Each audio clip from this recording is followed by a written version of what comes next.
Кім күшті?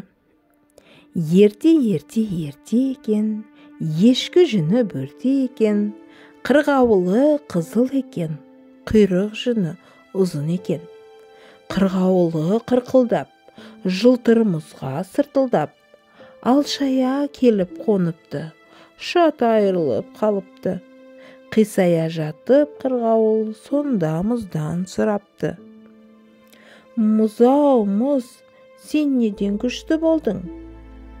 Мен күшті болсам, бауырымды жаңбырға тестірер медім. Жаңбыр, сен неден күшті болдың? Мен күшті болсам, жерге жұтқызар медім.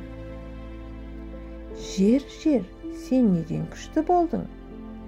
Мен күшті болсам, көк шөпке бауырымды жырдырмас едім.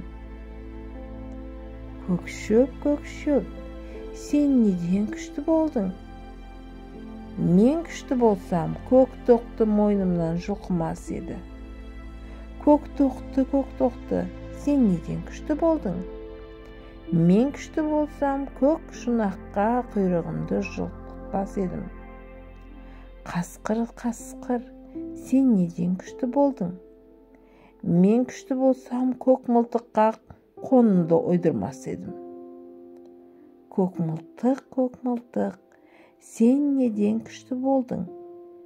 Мен күшті болсам, қоңыр шолақ тышқанға білтемді қидырмас едім. Тышқан, сен неден күшті болдың? Мен күшті болсам, құмырсқаға ен салдырмас едім. Құмырсқа, сен неден күшті болдың? Сонда құмырсқа тұрып, 6 батпан ауырды, арқалаған күштімін. 7 батпан ауырды, желкелеген күштімін деген екен.